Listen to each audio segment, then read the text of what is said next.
విశాఖ జిల్లా సింహాద్రి అప్పన్న స్వామి చందనోత్సవంలో అపశృతి చోటు చేసుకుంది. స్వామివారి నిజరూపాన్ని దర్శించుకునేందుకు భారీ ఎత్తున సింహగిరికి భక్తులు పోటెత్తారు.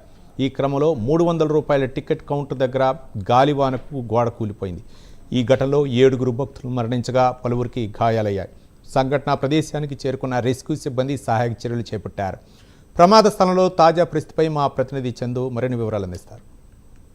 సింహాద్రి అప్పన్న స్వామివారి చందనోత్సవం నిజరూప దర్శనం వేళ అయితే ఘోర ప్రమాదం అయితే చోటు చేసుకుంది. గోడ కూలిన ఘటనలో దాదాపు 7 మంది అయితే మృత్యువాత పడినట్లుగా తెలుస్తుంది. అయితే దీనికి సంబంధించినటువంటి ఆ ఏపీ ఎస్డీఆర్ఎఫ్ బృందాలు కూడా క్షణాల్లోనే అక్కడికైతే చేరుకొని రెస్క్యూ ఆపరేషన్ అయితే మొదలుపెట్టి ఒక్కొక్కరు కూడా బయటకు అయితే తీస్తున్నటువంటి పరిస్థితి అయితే ఉంది. దీనికి సంబంధించినటువంటి రెస్క్యూ ఆపరేషన్ చేసినటువంటి ఏపీ ఎస్డీఆర్ఎఫ్ అధికారి మనతో పాటు ఉన్నారు. వారిని అడిగి తెలుసుకునే ప్రయత్నం చేద్దాం. సార్ నమస్తే సార్, చెప్పండి, ప్రమాదం జరిగిన క్షణాల్లోనే మీరు ఆ ప్రాంతానికి చేరుకోగలిగారు, అలాగే రెస్క్యూ ఆపరేషన్ కూడా చేసిన పరిస్థితి కనిపిస్తుంది. దీన్ని ఏ విధంగా చూసుకోవచ్చు అంటారు? సరే, ఇక్కడ ఆల్రెడీ మన చందనోత్సవం డ్యూటీకి 2 టీములు అంటే టోటల్ 60 మెంబర్స్ డిప్లాయ్మెంట్ అయి ఉన్నాము. ఎస్డీఆర్ఎఫ్ సిబ్బంది వైజాగ్ సంబంధించిన వాళ్ళమే. ఎప్పుడైతే షిఫ్ట్ వైజ్గా మనకి డ్యూటీలు నిర్ణయించడం జరిగింది. ఒక షిఫ్ట్లో 30 మెంబర్స్ చొప్పున మన ఇక్కడ డ్యూటీ విధులు నిర్వహిస్తున్నాం. ఎప్పుడైతే రాత్రి కురిసినటువంటి వర్షాలు ఎప్పుడైతే ఉన్నదో ఆ తుఫాన్కు గాలులకు కూడాను ఎప్పుడైతే గోడ పడిపోయిందో ఆ గోడ పడిపోయిన శబ్దాన్ని మనం పక్కనే వితిన్ 10 to 15 మినిట్స్లోనే మన వాళ్ళు కూడా విధులు నిర్వహిస్తున్నారు.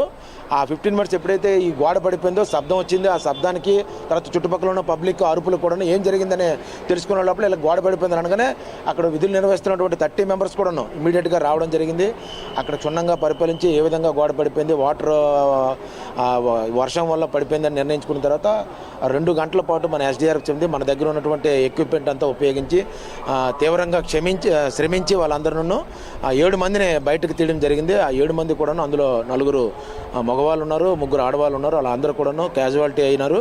వాళ్ళందరినీ కూడాను బయటకు తీసి స్ట్రెచ్చర్ ద్వారా మన అంబులెన్స్ లెక్కించి హాస్పిటల్కి పంపించడం జరిగిందండి. అయితే పెద్ద శిథిలాలంతా కూడా పడిపోయి కొంతమందికి తలలు కూడా ఛిద్రమైపోయినట్లుగా ఉంది. ఆ దృశ్యాలు ఎలా ఉన్నాయి? ఎప్పుడైతే ఈ ఒక లైన్ వెళ్తూ ఉందో గోడ పడిపోగానే అక్కడ ఉన్నటువంటి లైన్లో ఉన్నటువంటి పోల్స్ అన్నీ ఉన్నాయి. వాళ్ళ మీద పడడం వల్ల తర్వాత ఈ సిమెంట్ ఇటుకలు పడడం వల్ల వాళ్ళకి ఊపిరాడక తలకు తగిలిన తలకి హెడ్ ఇంజరీ అయింది, చెస్ట్ తగిలితే చెస్ట్ ఇంజరీ, అట్లా కాలుకి తగిలితే కాలు ఇంజరీ, అట్లా ఒక్కొక్కరు వాళ్ళు ఊపిరాడలేకపోయారు. ఎప్పుడైతే గోడ పడిపోయిందో ఊపిరాడలేక వాళ్ళందరూ తప్పించుకోలేకపోయారు.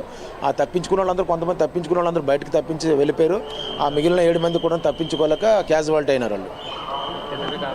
ఏదైతే ఈరోజు జరిగినటువంటి ప్రమాదం ఏదైతే ఉందో ప్రమాదంలో దాదాపు 7 క్యాజువాలిటీ అయినట్లుగా అయితే ఏపీ ఎస్డీఆర్ఎఫ్ బృందాలు అయితే చెప్పిన పరిస్థితి కనిపిస్తుంది. 2 బృందాలుగా దాదాపు 60 మంది సభ్యులు ఏ షిఫ్ట్ బి షిఫ్ట్ కింద 30 మందిగా విడివిడిగా కూడా వర్క్ అయితే చేసే పరిస్థితి ఉంది. ఈ నేపథ్యంలో ఈరోజు ఉదయం కురిసినటువంటి ఏదైతే జోరు వర్షం కురిసడంతో అక్కడ ఉన్నటువంటి గోడ అయితే పడిపోయింది. వెంటనే క్షణాల్లో ఆ ప్రాంతానికి అయితే చేరుకుని అక్కడ గోడ శిథిలాల కింద చిక్కుకున్న వారందరినీ కూడా సురక్షితంగా రక్షించేందుకైతే ప్రాణాలకు తెగించి అయితే ఏపీ ఎస్డీఆర్ఎఫ్ బృందాలు అయితే ప్రయత్నం చేసినప్పటికీ వారంతా కూడా మృత్యువాత పడ్డారు. దాదాపు 7 కూడా బయటకు తీసుకొని వచ్చి శిథిలాలన్నీ కూడా పూర్తిగా అయితే తొలగించిన పరిస్థితి కనిపిస్తుంది. అయితే బయటకు తీసుకొచ్చినటువంటి ఆ మృతదేహాలు ఏవైతే ఉన్నాయో వాటిని అయితే అంబులెన్స్లో తరలించారు. హాస్పిటల్కి తరలించి అక్కడి నుంచి విశాఖ కేజీహెచ్కి అయితే తరలించినట్లుగా అయితే చెప్పిన పరిస్థితి కనిపిస్తుంది. ఇది ప్రస్తుతం ఇక్కడ ఉన్నటువంటి తాజా పరిస్థితి. వీడియో జర్నలిస్ట్ అరుణ్తో చందు, ప్రైమ్ 9 విశాఖ.